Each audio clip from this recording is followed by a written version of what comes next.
nekta ya fo le lo fo mala leo le li maua tātou te whailo ai le lau lei ma le matango fio le lofo le tua le ndias fau. Wha whailo ai atua i lau tō mamalua maua le avanoa e sisila ma e tangtangai mai ai tātou le sona o le wha moe moe le fui aso. Ia talia fia lau tō mamalu. Ia wā fui le whasoina o le fio ngā le tua. Ia maua ia e nei avanoa tō whimalie ma le file mu. Ia tātou te whasoa ia i le ta mau ainga whale ngāga walau lauina mai ele atua mo i tātou i le nei tae au. Ia au le whaia ia tātou talo Mana watu sunga whengainga ia seto le kalesia mai a whao. Ia na te amtaina tātou poklame se talo. Whai tātou talo. Whaftailo mātou utua i le soifua ma le ola wa e fua i lau au whainga luenga nei. Whaftailo na o le awanoa wa mātou maua e whaasoa ai lau a fionga. Mātou te talo whaman mole. Whaonga ina i mātou me whainga luenga i o au. Ine me whaona whaasoa ina manmanino lau a fionga i nei tai au. Te talo fo i o nisi o maua maile nei whaasana launga. Whaamanuia lau a fio i se awala whaapitoa lau. Ina i o mātou langona whaatasi lau whentalai mai. Whaamangalo mātou whaanetonu. Ono o Yesu o mātou wala au atu ai. Amen. Ea o lo mātou iei nei ma sungai whiaunga. Masani e o nei pol kalame le sona o wha moe moe. Sunga whengainga ma le kalesia ia whao sunga ia setu ia. Ma le kalesia whaperetania i Maranatha. Ia, teina ne fwe lo mātou. Ia iwe masunga toina o le kalesia ia kina. Ia sunga toina ia tia uli tasi. Ia via le li whafte mo le vanoa. Ia o tato le soda whasolo nei kuata pe tato susuina ia. Le whiaua angelu. E to tolu o lo lantou susuina ia le vaenga. O le whiaua tolu angelu o le tala le lei e whavau. Tusine whalinga e sa fifia i se susu e on manatonis. Ia le o taimine susu e ai. Ia nisi foi e manatu e whingatale ngana o lo whaunga ida. Ai o le tuso whalinga o lo tauto i se tamao ai ngā tāua mai tauna mamlama i ai. I o tātou tangata wa whamerwhai mumua a whalinga mumua koe tolu. E te tau o nā tātou wāwa i ai o wā o mea ua. E te tau o nā whaitau whalongolongo. Ia e whaia mea lo i tono tuso whalinga. O le tāu nei lala o tātou susuina ai. O meile tu aso le whamsinoga.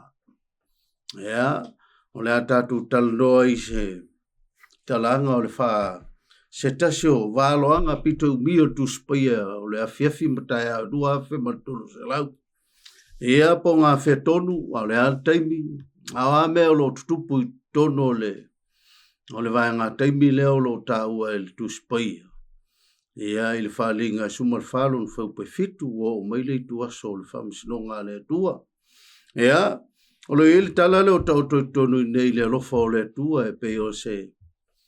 Le vau wela le na mua le lau sunga le whiangainga le va pena mu le vau e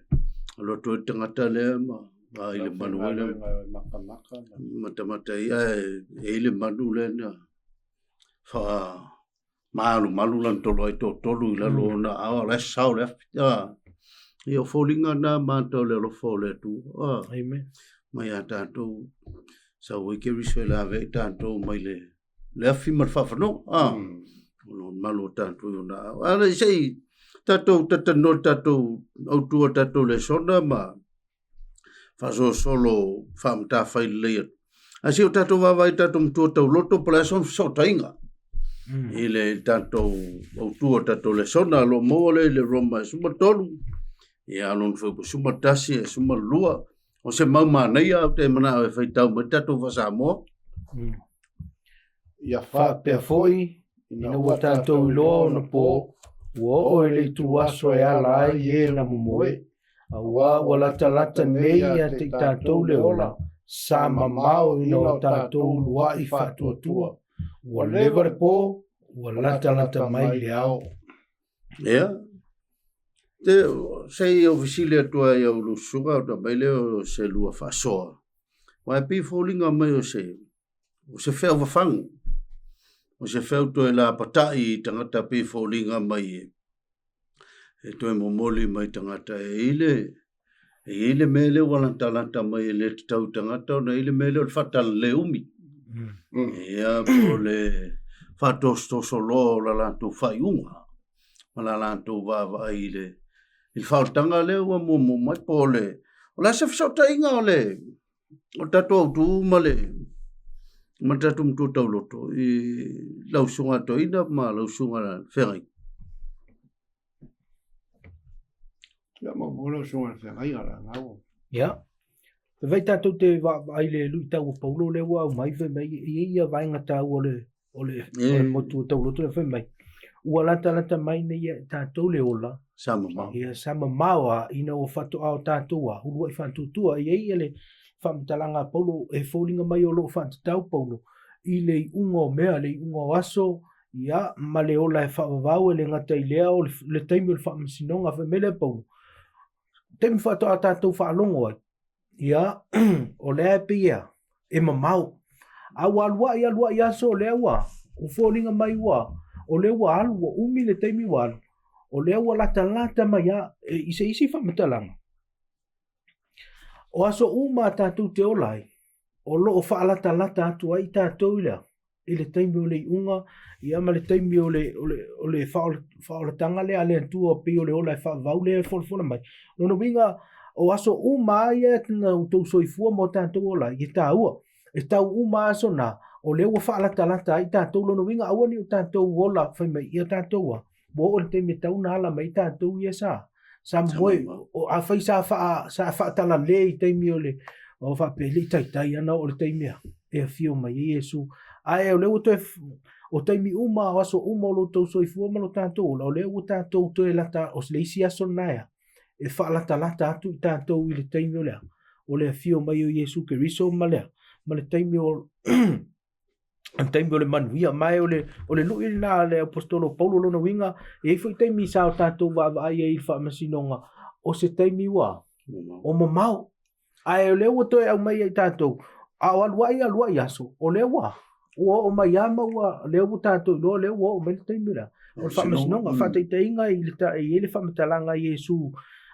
e whaatatau i le whaamasinonga o mua e o le taimi o lau apostolo fai mai whamatalanga i le tūsio ngā luenga o lātou talatala noa i le whaamasinonga amuli lo na winga lai lātou tea wa ai mamao le whaamasinonga pe ta i o mai le taimi o ane fai mai whamatalanga ia au i le tūsio whaalinga lea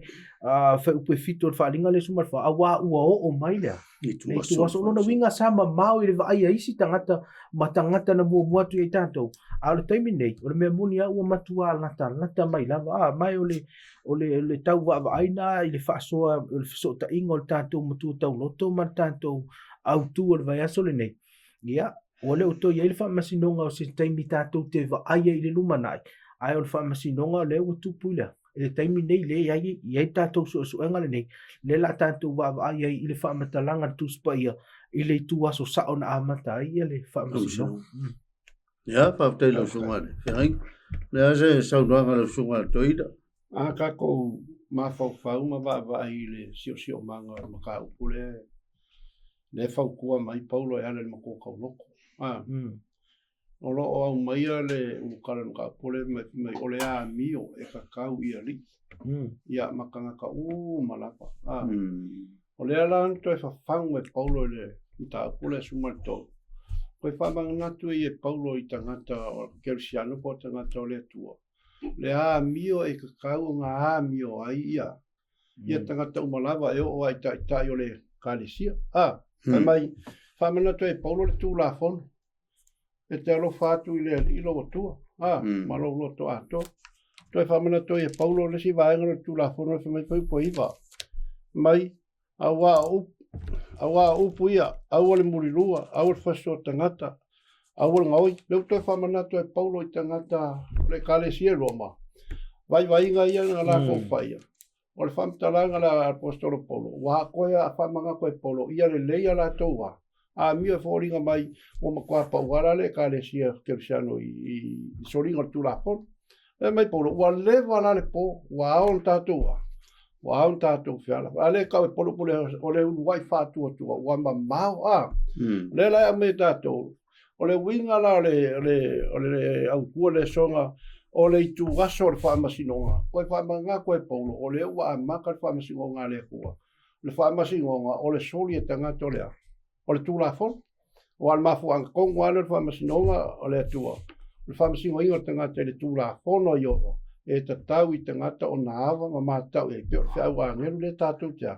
So inga ni ei kuata ka te tātou te iai. Ia se whapopo aku le so ta inga le tātou mtūtau loto malikako wa. Malkako auku. Ini taimi o le whaamasinonga leo tātou e. E whaamasino ina i tātou. Ia tātou wā mio. Ma mea tātou pe whai. I le sone tu la kono le tu. Ma nei e whaftai pifolinga mai o le. O le mere tau momoli mai. E te tau i le tangata o na tāpena reanga o leua. O leua o soifua i le taimi leua o mai le whaamasinonga pe on tātou susuida. E pe vola ona e sa no tu silo romo to tala ile ambio pe a fai vola tatu te vava i le fa solonga la tatu le sona a fai o mele tu so o le fam sinonga pe o tatu vava lo no winga e ai me la tau tapena pena ele tangata molan sa valinga ia mama lu mola le tu o fam sinonga le ri le vola tatu mele va ngalo tatu le sona o fam mai no le man vai tasino valuanga pe volinga mai o le tatu tanu o famsinonga a le mai male melo le valuanga voi le to fausio Jerusalem mai il fali mo fitu sei mai se lo fam talanga o le il mele il fam mai no malma ngai tau to le tani le valu fo po super fa le lawa fa pe le lawa fa tawina ona fa pe mai le o ia te sei a to afia fi mata lu afe maltolo se lau ona fa pa ia nai le o le man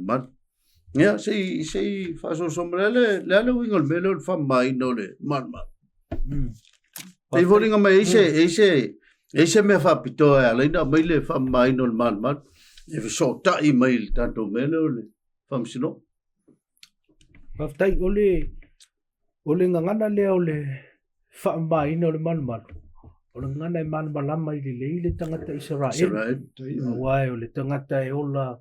la tūlea o langa i asu whaiso. O le ave o tau langa i man.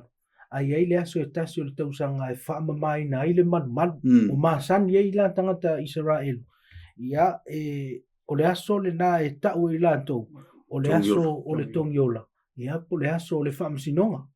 Ele whengatala o na malamala mai le tangata Israel. Ai whengatala na malamala mai tātou. Ona ele o sa tātou wanga no. Ai a whai te meita wina ma le to ai tono le awhiong pa ia le atua. E ai ia whaaso longa o mea i le tuse o tani elu. Wa o le tuse o whaalinga le whai mai. Ua o mai le tu waso lana whaamasinonga. Ai o le tuse o tani elu. Wa ese le ngangana wa whaonga ina. Se utau au mea ia le ata whataitai lea i le tusi o Tanielu. I le Tanielu e lua olo ia ia le tupua.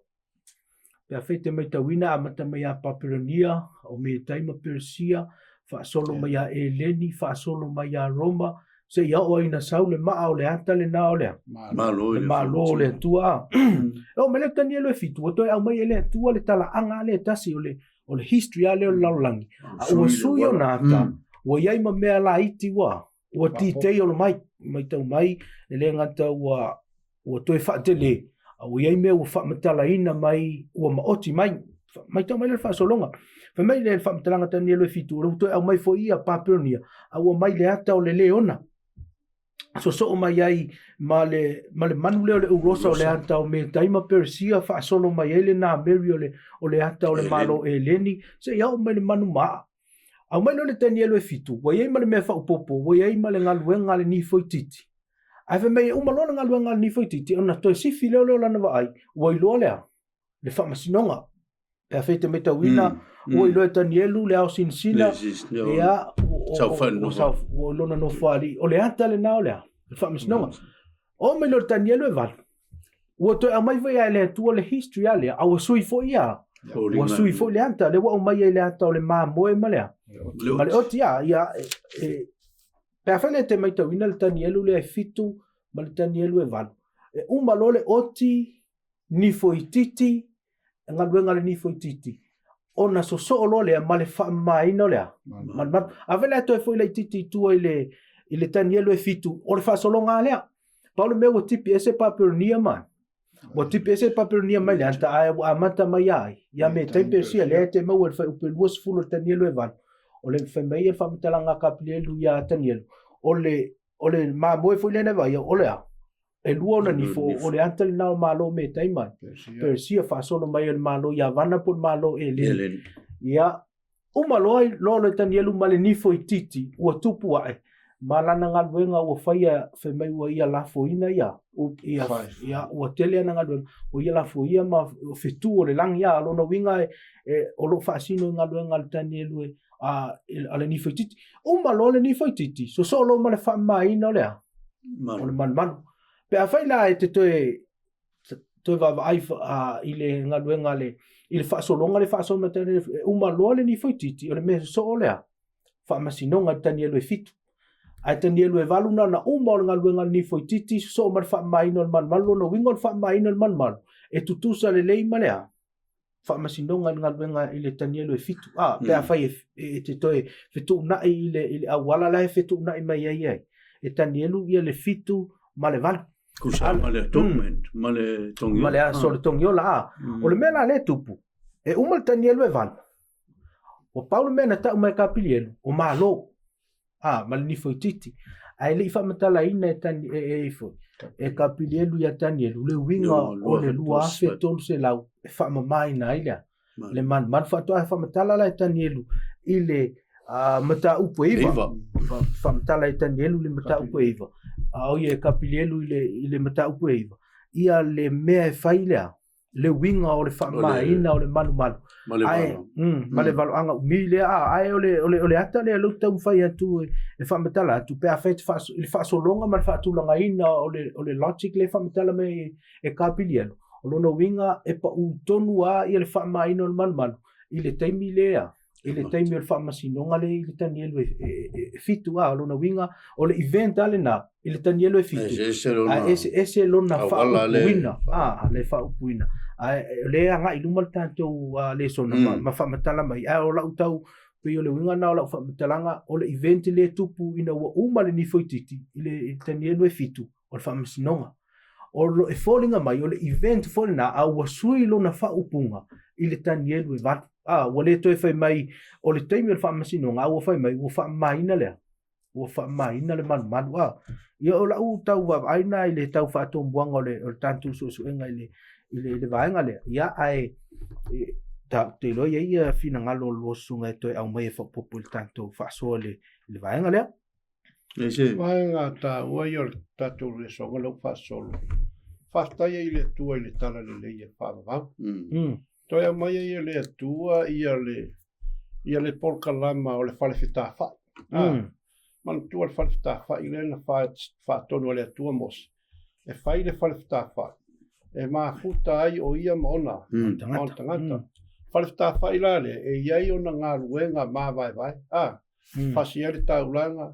e a foi nei e mai le toto e sau e a wha maanga loi i a ngā sala tangata le lai a mai e i le whamtalanga o tausanga o aso o le tausanga iai a le aso whaapitoa mo le wha maino lea o le malu whai mai a wha iai ia nga sala na saule alu fai taulanga tonu sau I fafo asa ala ku fai kaulanga kongo le kalia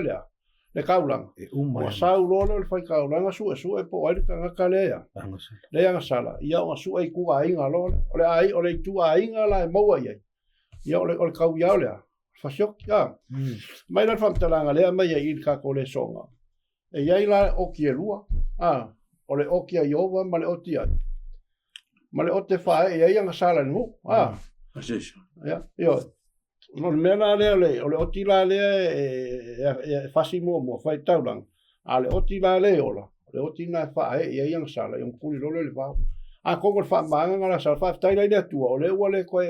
au mai ai le a mai ro ia kangelu e ia le aso ia ele e muka ia taulanga ia sa fai Israel le ka ko so koi le a mai ai loa kausanga ia lua ave tolo se lau ia ka ko fa solo aku le vai mai ai ia le a fa yo kausanga nga ave fa piko mo le ai ngo le kua ia ma kausanga le fa kau le misia le la soi fuam fa nga mai se ole fa tai le tu tala le ele muku kala le a mata mai la matanga yo mai le so ia ia malama tangata kersiano ele ngal kalio ke riso e fa ola ngal ai va nga ta u faltang e ma fai unha ausia tangata ia nga mo wale lo falka alo pivolinga mai la wa ile il fa mai normal o le sile ka mi piko silin ka u ile ngu o sala amen o le kai mi le o kong yo la fa ko wila le fantasi to sa kasi kausa no falle fa ko langa ko o mes se silinga pa ia fa kali ngu ma o le mela fa ia ngu fa o le su e ma kalo ngaka ma su e ngaka la va ia ke ia po le lu mo ngo fa ria le kua o alula fa ko langa ia o le falfka fa ila la nga ila lungi le sa ye kai mi le ia le va mai a le la ga nga em fa solo ko le son ma ka ko va e foringa mai e nga ka o le wala nga a kai mi vole nga o le la ka ko fa solo il fam kala o le akale nga o le nga yo yesu e makale fam singonga la e su e ka ko le lungi o le ka ko me fa wa le fam singonga ka o le siwa nga le me ka ko fa le son o le fa mai o manga kula la kirsian o kai vi o fa mai ngol man o le fio mai nga o yesu o fa mai nga o le la lang ale ka ke fai ka ko tu spai ale ai le fa o tei o la langi o fa mai nga o la lang le o fa mai nga o ka nga ka o le ku mo le ka le sia le tu inga ia la ko mo ki ngo e ia le ko ngi o la fa to sa ni le tu mo ka ko wa fa me fa mtalanga le Danielu Evat inga wai loe Danielu le fali mai na vai ma mai Danielu mat pongi pau le onga ke le o le valoanga ma falinga le wa fali mai le kua fa toa tatala mai se va enga o le valoanga le ile falinga I vale la ka susuinga o le lua ave mal tolo se lau ia maleunga tei le se fa se mai se lua tano nga fa tau le vaenga le o fa mai no tei ia mal lua fe tolo se lau po fen me mai pastai le loe pe faita tu te va vai le ia le vaenga taimi le na au mai le tua e fa tau no le val anga le e taimi le e fa o mai a matai e fu le taimi o ai lona tau sanga fa tau no ai o le tele fi na nga tanga fe mai na tau no ia le val anga le taimi le tanga fu le o Antiochus Epifania tanga tele na le fa mai le lato fa mtalanga na le na usfa ia tangata malave ina le nu le tua ia mo waso e lua fe malea to se lau ia wo no winga wo umalea umal wal anga na epita ipe fe te va ai le tusia Danielu e val e te mau ai ve mai fe bela ia kapilelu ia Danielu te puni le tusi awae mama o alea e mama o le taimi I lunga atu lo fai mai o le mele fa tonu wina le taimi o lea I le taimi o le iunga o lona winga o ina e fi na ule to telo tangata o le taimi o fania na o yo taimi tangata Antiochus le na taunu ua ia le valo anga lea ai a fai te vava ai le tfamatala fa mai le tala tani le angelo te puni tu si le anga ya umi ia le taimi lona winga o taimi o lea le unga wa a fai te mai tawina a lua fe tolu se lau I aso e fōringa mai na le ono pe pena le tolu nei tausanga pe ono o te leo mai tau le e ka vai le lua fe tolu se lau ia so ia o lono winga e le tutusa malea mal fa matalanga tu spa ia e mamau o man tuol tala la ngelu le te mo fa ipule e lusu maleon e mamau whama ia e pupuni fo i le whaalinga a wa e te leo na e matua te le au na aso mana tua le tātou te wawai le tu so whaalinga matani elu antala noi le aso tala noi lea tausanga lona winga e umi le vai ngā taimi le tala noi le valo anga lea e le na onia e le na onia yaso ai wheme e umi o lona winga e kawa i tausanga mai o le valo anga le lua e whema le tōru se lau o se valo anga e sili o na tāua a wa tātou te maua i na pa u tonu a lea na pa utonu a ia mea na whai mai i le walo anga e tupu i le mena na tupu i lela tātou wawa aia tātou te ilo tino ai le teimi na papatiso ai Yesu ro uto tonu lea o le whamatalanga lea o le tātou te mo le teimi na maliu ai o lo uto tonu lea o vai ngā teimi umai tātou te mo le teimi na alutua lea le tala le leinu esi e tātou te maua i fui le teimi na amata ai lea le whamasino no winga le tātou te anga inga ia tupe i lumba le whamatala ino le teimi na amata ai ai o le tātou te wawa ai le tā ua o le tātou i loa o le mamauti no le walo anga lea o le tase o walo anga e sili o na tā ua ai sili atu o na tātou te maita wina ai e pa u tonu ale tala na whai mai le atu e tupu le mele i le teimi lea ma pa u ele vai ngā teimi i le na tupu ele mea i le vai ngā teimi na fina ngalo i le atu alona winga e leo sea e leo se mea e telo tangata e ula lea me moni alto tangata e pi whatala ula i le valo anga lea ai le la tātou wawai nei i le teimi na tupu ai le maliu i Yesu tātou wawai le teimi na baptiso i nei ma teimi na alwa i tuatala i tātou te iloa ai e moni whamaoni la whiong pai a lea tua ma e o me voila le teimi o le whamasinonga e moni fo ima whamaoni e peia o na tutupu me na tutupu le soifuanga o Yesu ke riso o le tau wawai na i le whataua ina o le valo anga lea al tātou te le i o ilona teimi amata i pe ona fa solo tu el tanto le sona e so va popo lo sono toida te ta ua le sile fa popo tu sanga su al fa feni ol meta ua e te banga teimi mo mua ave se ta sanga fa toa mo le luo le tua mo mua ave se fitus fulversa fa se la ui se fu kai mi umila le na tu ai le tua mo lona mo le fa mai ngolonga lona nu le le tātou te ilo e tau mai a te tātou le fa ma oni o le alofa o le tua ia Israel pe ia ho le fa ma oni le alofa o le tua ia sakan le lio le lalan wanga le maliu ai Yesu no satau ele umale le abanona tu le tua ia sakan fa pena ho le ia Israel o se tala fia foi le mo tātou o lo au mai ia te tātou le awa noa e te le o le tātou ngā ruenga whai tātou te ngā wawa ai ai ma tātou ngā lulue ma tātou tā pena ia tātou mauti noa o tātou o tangata o le a inga o lea a whai e whase lau iwa se fulu tau sanga ia ngā ave lea tua e sala mō aino ngā inga fia tau sanga lea mai lea tua ia tātou ia e tupulanga tele tono fase la uva skule tausa o le ava noa lea e uina tātou va ai i le alofa wha maoni o le atua ai le taimetas ia tātou ngā lulue ma tātou wālo lofa i le atua wha peo nā lofa mai le atua ia te tātou amen so a popoe vana le tātou le so yo ale voi va mtala i le tusio eskelu e whavu po o tausanga e tusama le aso longo winga ele fale liu le symbolic longo winga fase la uva sfuto sango stai mumi fa pe fitus fuversa ya la ga kuva vai wa fa kai le ku ele I fa pe nga mai ale ngai fa linga ku fa wa nga kangelo ele mamlama e ngo fu ile mas so sangi mele langi fa mamlama mele ka wer mele wan mele ngam musu ho so kusinge la nga fes finka ia vai leo al perfecta ngam pongia ma il fale con ngol finka ai fa kai le ku o le wala ka ku ke mamlama I me fale nga ia fale nga ka ku amen ia lua o le me lenka ko mamlama I me ia kuskusia pe finka kuspai por ka ku fala ngrango I le ri le anga le menga mai le ri e se menga fai se skai pe vola le mela inga ole mamala mala ia tandiel ma sau ku le mai le ku le angel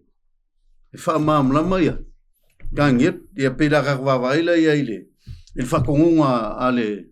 angelu ia. Ia tandiet. Ia ngai mai ka ko kusinga ole Daniel Iva.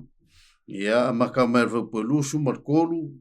Ia e o ile lusu marfiku. Ia ngai mai ia me nga kupu kai mile pa va eve le nga mai. Ia to faina ia vai sa fikus fu. Ia e male vai so. E kasi wila le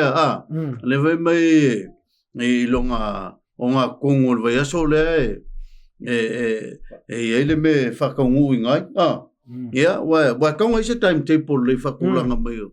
vai nga kaimi le nga ka le tia le ka winge sunga fenga nga tia lu fiku ia male kolu male fkausanga se sa nga mai se so le vai nga le fatto nunga langi ia kangi manto foi ole fitu se fulu wasa de sa to faina mole a ingo Israel ole au mai ia le famtalanga tu siotania wa longo atu le tala ia ne mia ole ia wa fale anga ina ia le mai ona mana olole ia one mia sau ia pausia le sau le langa ku e ba sa ia ka penga i malo male ai ko fa lau le ia ala ole ai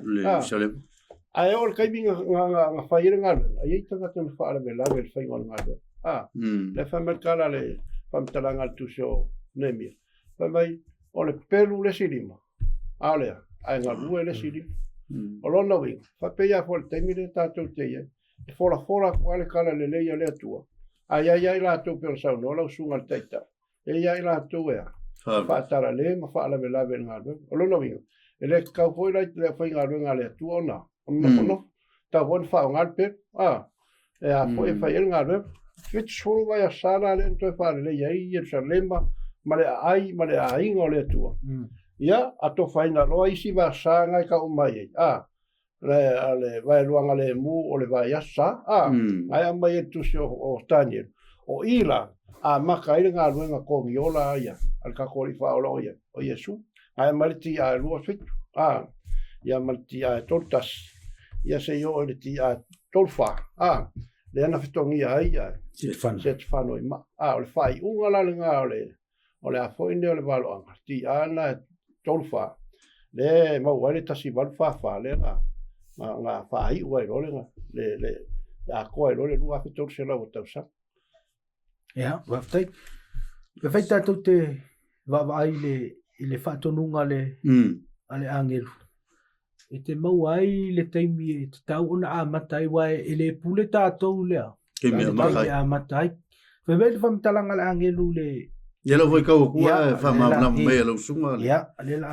vai tau te na mataina u fatonga no mai le o polo inga I le o sau wai e failo antu ia ante oe a wa lo ftelina oe o le nei ia I lo le upu ma fau le falinga wa to faina vai o sa fitunga fulu I lo no malau ai pai e fa o mai le solinga tu la fono ma fai ua yang sala e fai e foi le tongiola mo sala ma fa o na mai ele ami o tonu e fa vau e fa mau failonga ina foi le falinga ma le valoanga e fa ina e foi le message silon paia ia e lo foi ma e mana tunatu e a fua mai le o ato le polo inga ia to e faia mai antina I Jerusalema e o atu le mesia o le ali e fitu vai sa ma vai sa e on fulma le lua e to e faia le ala tele ma le pa I ona pola o le puapuanga a ma vai sa e on fulma lua ona fasiotia I le o le mesia a le aise mea ia teia o le nu o le li e o le a maliu mai la antou te whau matia le ai male malu o lona iunga foi o se ta feanga le o tu le pule e whaata funai nai o le iunga o le taua whaibulo luos marfiku na te whatu mawina foi le wheangainga I tangata e tōtele I le vai o saitas o le vaenga le mu o le vai o sa na te wha ngata ai taulanga ia so vai so ia tatou whaunga ia saunga mai lau suka pa kakala mai le tatou wa ai o lewa foi ele ngata na fai mai tani elu e fitus fulu e mo tangata li tala kapi e mo tangata tani elu lono winga e mo tangata lea le nu Israel ai na ia au mai le taimi te tau na amatai lea le lua afetou se lau lea wa ele tangu tatou so na tu isia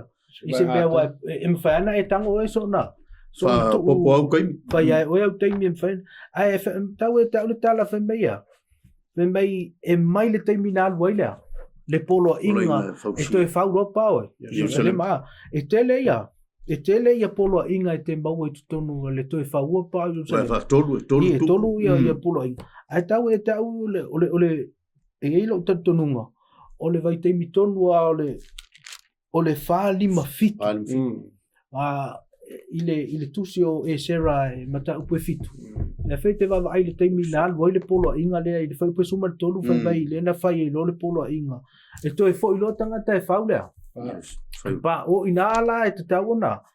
mata ai ile pe fai e tele ia fa matalanga e te tauna fa matala ai ia le me te tauna mata le fani fitu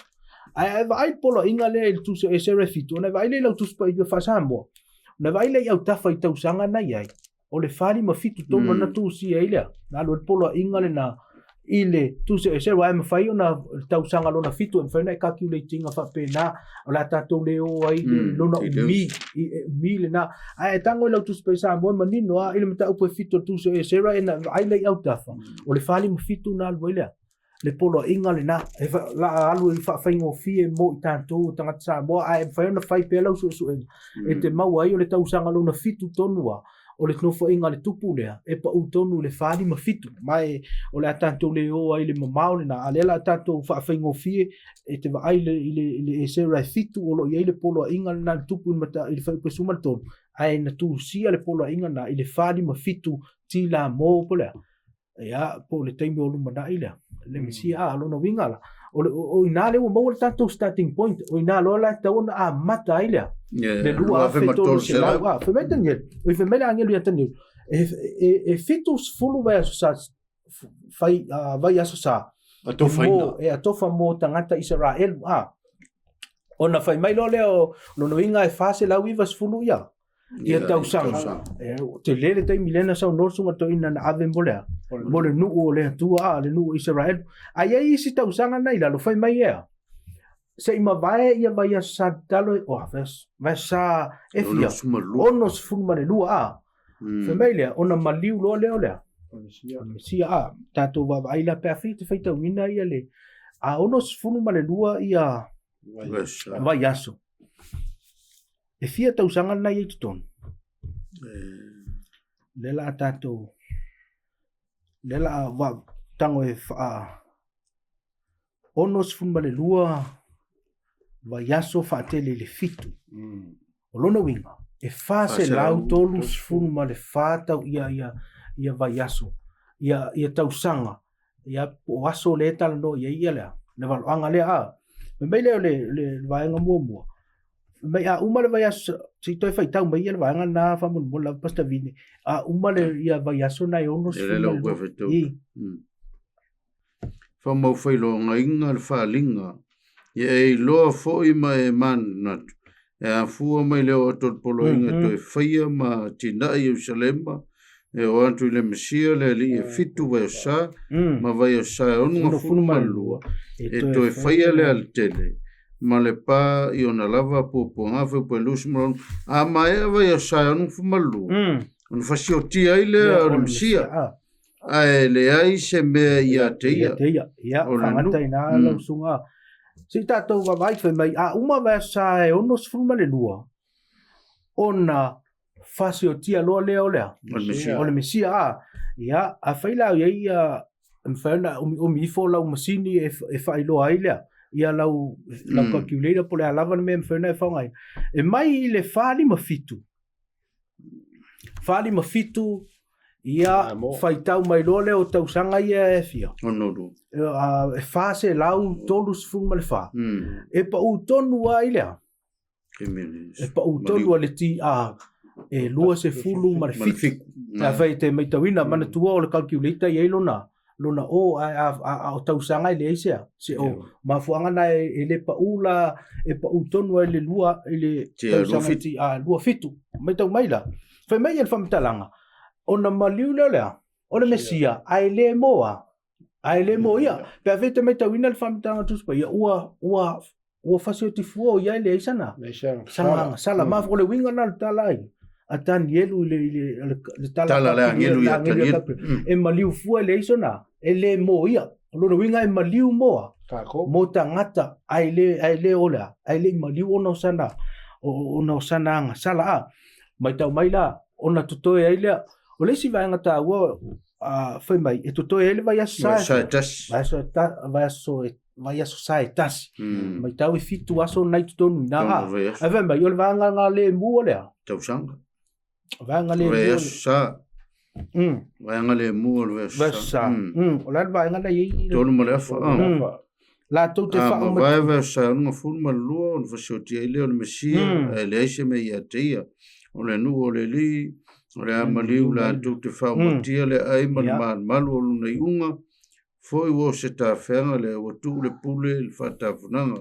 o lava le iunga tau na te fatu ma wino foi le fenga i le tangata e totele i le vai o saetas o le vaenga le mufo o le vai o salonga o inga kolma la fa toi foi le tita i tua ia la u fa metalanga o le pa u tonu ai le afu o le pa u le ti a e lua suma le fitu o le taimi na papatiso ina ai fa u ina i misi tu le wa se tu la fa metalanga o le taimi na maliwa ai mana tu o le taimi tonu na fa u ai mana tu o le wingo le upu mesia o lea o le na fa u wina a pa feta to te mai ta wina ina ua papatiso ina ia Yesu Kristo menda va ia lea lenga ngapa ia pio lea o se lupe man tu tele o te fa u o ta to e fa u lea ile sua u o le ato lea o lenga ngapa ia ina ua fa u ina Yesu o ia mesia na fa u lea fa u sa o ai lenga ngapa ia va mai lea to e lola ia o le vai sai tasi ia le fitu asu tolu mal lo winga e fitu fo ia te usanga tolu mal afa lo leo te usanga o le taimi le nana e pa utono le ti atos fulena fa man liwa lo Yesu mana tu o le afa le vai aso lo winga le afa le fitu le tolu mal afa winga le pa utono ti atos fulena na maliwa ia to tasi le na maliwa ia Yesu ona to e fa wa lo leo le isi afa le vai aso e pa u le ti ai fia tolfa te milana na lo tual tala le lo el fa upunga na fa pu lo suma tolu na te fa atu mawina fo ile fea ngainga i tangata ya tele ua le toe mana tua le fa mai o te mua nawa na tangata le lugo taniel ale un fa mai lo ua fa atu mawina le fea ngainga o tangata ya tangata to tele no wa lu tu le tala le lo inga la le pa utonu ia le feta lenga ale angelu i me tauna na tupulena matua tupu fe me ono sfuma lua va ia salo ninga e fase la mo tupu va ia aso ia te usanga ona fa u lo le o le mesia ia tolu male afa pa u ti a to tasi lena na mali wai to e tolu male afa pa u le taimi wa alu tuol tala leia ia ona umalo le o le fitus fulu vai satana vai aso mo vai aso ia mo le nuo le tua ia wa alu le tala le tua le la ele uma ia le valanga tele ia ai le vanga mo na e tusa me tala le angelu le tanto va ia ile fa metala ino le taimi a matai ia mal taimi mai si vanga taimi na ia eso so mai ai le yo o il taimi a to ai le ele a to le lua fe to se lau pe a fai tanto te le fa wa pe tanto so ja lo so ngale kai o le ngai fa mo o le mele ka ko ke ma o fai por kala ma le tua fa kai ai le tua i longa ngale le malonga e mangingo la vai longa fa kula nganga malonga vai inga male au mainga o vai nga kai ma kai me ku poi me tai mira le nga me le valo anga le ia kangi o le valo anga le e fa haka nga ia ya Yesu. Amen. Ai ngā o le kaimi whakau ngua i le akua le polkalam. Na kau ngua i vai ngā kaimi ia ka kukea. Le ka kukea o le peong sa ngua i rau sunga whaiwhi au markai kai. Ia me se fo i o roka ngā. Na kau ngua mea iang fo i ngā le akua le tusi o tani e. Longo vinga, e maliu tani elu mali liu rato uma. Ai lea e alu ale tala le whaola. Whaotanga. Lea lau ka kukala ngoa inge ima koe whamangako. Peo ngā Amerika kumukua kau loko e whakaranga la apostol Paul. O le kaimia ka kau o ngā hala ai e o loa. O moe. O le kaimia ka kau koe manga kunga koe i tātou i le whaakua kua sama mao ama ma tātou. Lea lai au mai ai i whamtaranga lea. Ia ka komakamaka fo ilam whanongorongo inge i vai kau ke soifua mo o wolan. Ke leo ka ngā kau lako ngofo ma walo ia lea. Lea fio mai o Yesu. Wa ngofo ma ka sa mal kaimi. O le mea da si le ai o fia ia. Ele ai ma se tangatanga na kau nguu ianga waloanga. Lai ma ses. Ai whaftai ne tua leo ka ko whai kau inana ngā fio mapai. Ka ko i loa ai le vai ngā kausanga ngā maliu a Yesu, le vai ngā kaimi, ngā papakiso a Yesu, ma le vai ngā kaimi, ma sa wale kala le lei, le wa afia i kako. Mai whaftai la wale kalia Israel, tala le wa ankalia Israel, e le se kako wha moe le ora i whaka. Ai whaftai o le au wala whapitoa le ale tua nauma, le wa au mai e le whiau, ne whetongia o se te whanoi ma, ai sara lau mai lo ma tala le lei, i le arolangi, ia leo a fia toi mtato, i ia le ri, whaftai mo le amanoa, no sunga kai kai. Ia, whaftai le awande le vaianga leo le tato le sona. Le si mea e whamakala mai me leo kaku kalunga. Ele te whamau e kuspaia le. Ia. Le mea nei ma, whakanga ele a kuar waloanga, ngilanga, ai wawai lei al waloanga ngi o ka oko ako ai le. Ia wala o whaokanga. Amen. Wala o whaokanga le tua ele ngaka. Anga le wha ua fo Yesu o i o le Mesia. Ele mwhai voi o ngā. Kaikou ngaka. O ngā vea ia Yesu o seise. Whaola. Wa le upu o le winga o le upu Mesia. O le ua whauida ai le ngangana. Foila le whaleu mai le ngangana. Ele o le Christos o longo winga. O le whaola. O le whaola ngaka. O whau le Mesia ma wala ngā kau.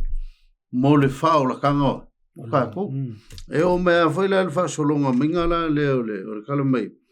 I le kaimit. O le fōsia kako le kaimia le ri. Vai vele saule le ala ngelu e whamkala mai. Mai amaka mai o kaimi koe whai usalema. Whasolo mai se iong papakiso. Se o inga. Ngamaliu. Se o lo i le kasi walwha whawa. Umala ngā ruenga i le koru male whakausa. O ngā fio lo le langi. Makar ngā ruenga o whama. Whamsingonga. Le ala ngā kua vai. E sera maa ngai o le maule le roma i lima o lun whaupoe ono le mai rakusi whaikau. Le whakau mai. Awa na maliu ke wiso i ona po e te tau ai. Ina o vai pē i tātou. O le sao ia whale ia i lātou sa whale mata. Awa toe male i leipele sui whakaraka kuspai o mot. Roma e lima wa mot. Whaupoe ono. Nā e māngai le maule au whaikau i. Le lau whaikau a. Ai leo mangingo alo kusinga i. Awana maliu ke ritso i ona po e tau ai. Ina o vai pē i tātou. O le sui o ia o e wha le mata. Whaupoe fitu. Awa e toe ina le mawhai o na oti o se tasi e sui a i le wa mi o tonu. A o le wanga le lei. A tonu pe wha malosi se tasi o na oti e sui a i o ia. Whaupoe wadu. A ua whaali tino mai e le tuaro na lava alofa i a te tātou. Ina ua maliu ke riso e sui o i tātou. Au tātou wanga sala pēr. Sele mkau kia ole. Ole. Wa i kasi le mele alenga mai le. Le a fuingi e kasi wa sama le. Waenga le mu ole vasa. Onga ole kaimi le ua a kofa. A mai e le angir. Kaimi kongu ngai a vea Yesu kusa. Ole ua manga whai Yesu kongi ole. a le hai fai ka kulang sala e ui ala ka ko fai pelang sala ai le mai ngale au ngale alo ia per ka ko o lo ia I per ka ko va mo I mari Yesu amen ke le au ngal mari Yesu fula la le ka ko mai lo ka smol papa e se isa mo mai wa o ila le se lo ngal ngale ole ko fai la longi ale la usi file ya se kalongo mai lu sunga le vai pe nga em fa mai ai ka ko le shop ka si fa kasi wal fa le nga ka wa isa fa su nga ka foi le o William Miller ia nga fai le su nga William Miller kasi wal fa ya e fio mai Yesu ma o le tele la o kirsiano sala ko makwa ikuli maka I al fa mo le awa ole I u fai nga mea ole la langi nge ya le ala ko kuli maka I le fio mai o Yesu le ku si le ba I le yang Yesu fa e alu e toya to sa fa ma fa la fe au le o William Miller le fe au le kasi valu fa e fio mai Yesu le la o ta si valu fa o le fio mai Yesu fa mai le o ingala le sa makwa pong sa ya le o kirsiano o fa winga se le valo anga la ma ga le fa winga e fa au le fa au o le vai nga kai a sio po e le vai nga le e ka u i ka si val fa o le ka si val fa e le fio mai o Yesu a le fio ko Yesu le merci o pa ia e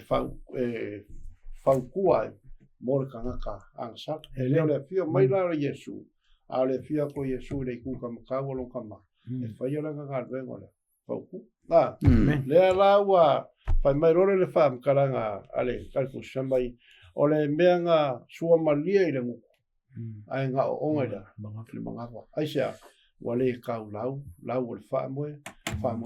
ki ngala ia ma me o nga ia sa ku pu la kirsia ai fa fe kai fa mai fam kalanga e le ko e le vai ai fo ia viramina ai nga ko fa wa pe na su me lima causa o su pe ma fu ko le ko ka fa manga ko fa e fa I lo mai per merea no lo e mira e le fio Yesu e fio mai lola a le fio ko Yesu le me si le pa ia fa nga no fa fo amen io se va nga fa po va nga le ka ko le ma o lo ia nge Yesu le kai nge o lo nga lu e fa ku ia wa le kalia ingo ka ko pusa ma fa masi ngo le wa ma ka fa masi kasi wa fa la le nga ma kai le fa masi ngo after I perfecta tu te baba ai le fam talanga le ole valo ang me lua fe mal tu se la wia afia fi mata ya po le lua fe tu se la wia ia tau sanga to amata mai lo le amatanga le fali ma fitu ia ona toso mai ale se ia to le lua fe to se la we pa utonu ia le taimina I le tasi valu fa le o fam talanga la nei a fai na tupu le mea na fai meile tu e tupu I le lua fitu ti a lua fitu ti a tolu tasi ti a tolu fa e lo tatonunga e le se fo le men tupu le tasi valu fa ai ole e le pe fai tatu te babai ole tau sanga na tasi valu fa e lo tatonunga le tamitona na mata ile fa masinonga mana tu fa mele angelu ile fe au angelu to o maila le waso o lana fa masinonga o lona winga o laua ua tupu fa masinonga I le taimi le nei mai yelu tatununga le tasi val fa lena na mata I fa masinonga a fai to va ai tu ile il fa mtalaina o fa masinonga ile tanielu e fitu foi mai na momoli mele au angelu ia Yesu ke riso wale a mai ala le atali o tangata ole lona e toe fio mai la langne a mai momoli mele au angelu le atali o tangata I luma o le ana muaona o naso mai ei o le taimitonu nana na mata ia le ngaluenga a Yesu ke riso o le whaamasino a le ngata e whautua mo I tātou ia le fun tātou so ina o Yesu ke riso e whaamasino ina ia I tātou o vanga munmuli whaumatoa ia sa whaamatalanga o le whaamatalanga le tusi o le vitiko e whaatitau I le aso le ta ua o le aso tongiola o le aso e whaamaina I le manu le fui e ta ua e nisi o le aso whaamasino me le aso le alu le tangata alu ia le faitaulanga o le mea le tangata e fai le fa amtala ina le tuso sala mo fe me no fo tangata masa ili sa ili su e lona loto pe ia se mea o fa le ton o lona winga o lewo tanto ia le taimi o le fa masinonga le tua a mata se fa ma taimi le o lewo le tato le taimi le fa masinonga o le ala i tatou te taimi le tau in fa mena toto le tau in tatou to ya mo moe fa tala le ai su e lor tangata e lona loto pe ia se mea fa le tonu le lava ma le tu o le tau na o tatou lo le so le fa masino pe ona fa ia le nu o le tu le so fa masino e tau ona fa ia tangata o le tu le taimi nei o le tatou i taimi fa masino o le vale fu tatou taimi ni sime so e fo ia poa ia se me tau to fa le le tanto va male tu ia o mau ma lo si fa ia wa le fa to sa la mo se si le tu ma ba o le tau na o lo tanto lo le tu aso fa msino e ta pena ai lo fina ngalo malo lo tu ia mole fa msino nga le tu ia o sa o fa talanga le fa tai lo so te lo le wa tau no mata to le so na fa iwa o le mta upu o mele tu so fa msinonga lo na winga e le se fa msinonga e to fa ia pe fio mo yesu amen pa wal mele tali tangata o tawi le vo te mida o mai tawi so koma ma kumolo te mi o mai le lolo e o tato te mi o le fio mo yesu le to sa o fa insu so en o tangata o le fio mo yesu sa mo se seito se le seito ia ma tu tangata ile ilona tau no nga man me fai fa meia te mo Israel e ni te Israel ma mo ave e o se tau langa ma ona le mo mi o se fa tanga i la tu te pita yo te mine e mo mi ta to le tua e mo mi ta tu Yesu e so i fu mo lo yo ta to la na yo mamalo ta tu atu lu mo fam sino nga yova ina ia tatou le matau le ngaida i lumo le whamsinonga i owa o le so ma te mi le soifua o le te ia i lumo le whamsinonga le tu e mo mia ia lo tu wa mama o i lumo le whamsinonga le li whamnia mai le tua a mo le vanoa e te whafonga mai mo mai ai i le tatou le soda ia o le whamoe moe ia wo o mai le tuaso le whamsinonga e on fai atu ia i le tu sa Yesu e fain so nga la o mata tu si o tatou ngo ma fai Yesu o fa ele ngata o il famsino o il fautu ta ma mo tatou e ala i lon toto na masa ai Calvario famni o mile tu nei vai ngo la so la fai tatou tal le tu o lanto fa fonga mama tu falonglongo ia monim fambaoni o lo mato ia i le famsinonga su e ala fiu le laki au le anga le maliwo keriso e fa mai na lo mato tu la ia tu lo mo la fiu le lie o ia sei si le tu e le mautonu lan savalinga ma tu vesilion langona